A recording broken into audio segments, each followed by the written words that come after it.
ওষুধটি একটি ক্যালসিয়ামের ওষুধ। এই ক্যালসিয়ামের ওষুধটি অত্যন্ত জনপ্রিয় একটি ওষুধ। ওষুধটির নাম হচ্ছে অস্টোক্যাল GX। এই ওষুধটির জেনেরিক নাম হচ্ছে ক্যালসিয়াম এবং ভিটামিন D3। এটি বাজারে এনেছে এসকেএফ ফার্মাসিউটিক্যালস লিমিটেড। রক্তে পর্যাপ্ত পরিমাণ ক্যালসিয়াম বিভিন্ন ধরনের শারীরিক ক্রিয়াকলাপের জন্য এতটাই অত্যাবশ্যক যে আমাদের অভ্যন্তরীণ জৈব রসায়ন স্বল্প সময়ের জন্য ঘাটতি সহ্য করতে পারে না। ক্লিনিক্যাল প্রমাণগুলি পরামর্শ দেয় যে ক্যালসিয়াম অস্টিওপোরোসিস এবং সম্পর্কিত ফ্র্যাকচারের প্রতিরোধ এবং চিকিৎসার জন্য এটি খুবই দরকারি একটি ওষুধ। ভিটামিন D সুস্থ হাড়ের জন্য অপরিহার্য, কারণ এটি জিআই ট্র্যাক্ট থেকে ক্যালসিয়াম শোষণে সহায়তা করে। এটি ছাড়াও এটি হাড়ের গঠনকে উদ্দীপিত করে। ক্লিনিক্যাল স্টাডি আরো দেখায় যে ক্যালসিয়াম এবং ভিটামিন D হাড়ের বৃদ্ধির পাশাপাশি অস্টিওপোরোসিস এবং ফ্র্যাকচার প্রতিরোধে সমন্বয়মূলক প্রভাব পড়ে। এখন আমরা জানবো এই অস্টোক্যাল GX ওষুধটির কাজগুলো কি কি বা মূল ব্যবহারগুলো কি কি। এক নাম্বার হচ্ছে অস্টিওপোরোসিস। অস্টিওপোরোসিস এমন একটি রোগ যেখানে হাড় দুর্বল হয়ে যায় এবং হাড় ভাঙার ঝুঁকি বেড়ে যায়। 2. অস্টিওম্যালেসিয়া। অস্টিওম্যালেসিয়া একটি হাড়ের সংক্রমণ যা বিরল কিন্তু বেশ গুরুতর হতে পারে।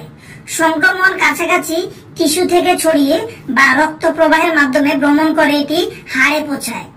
ইনফেকশন ও হাড়ের মধ্যে শুরু হতে পারে যদি আঘাতের কারণে জীবাণু স্পর্শে আসে। রিকেটস। রিকেটস শিশুদের মধ্যে দেখা যাওয়া ভিটামিন D এর অভাবজনিত এক প্রকার হাড়ের অসুখ। এর জন্য শিশুদের হাড়ের বিকাশ সঠিকভাবে সম্পন্ন হয় না। এর ফলে হাড়ের ব্যথা অনুভূত হয়, স্বল্প বৃদ্ধি এবং হাড় নরম ও দুর্বল হয়ে যায়, যার জন্য হাড়ে বিকৃতি দেখা যায়। টিটানি। টিটানি হলো শরীরের মাংসপেশিতে যন্ত্রণাদায়ক খিঁচুনিযুক্ত উপসর্গের সমষ্টি। এটি হাইপোপ্যারাথাইরয়েডিজম এর মতো এন্ডোক্রাইন রোগের সঙ্গে সম্পর্কিত, যেখানে ক্যালসিয়ামের মাত্রা কমে যায়। ক্যালসিয়ামের মাত্রা হ্রাস থেকে টিটানি রোগ হতে পারে। আরো কিছু ব্যবহারের মধ্যে রয়েছে এটি হাড়ের ক্ষয়রোধ করতে সাহায্য করে, হাঁটতে গেলে পায়ে ব্যথা দূর করে, হাঁটুর জয়েন্টে ব্যথা দূর করে, হাড়ের মধ্যে অস্বস্তি ভাব দূর করে, পিঠের ব্যথা দূর করে, কোমরের ব্যথা দূর করে, শরীরের মাংসপেশির দুর্বলতা দূর করে, শারীরিক দুর্বলতা দূর করে। মাত্রা এবং সেবন বিধি।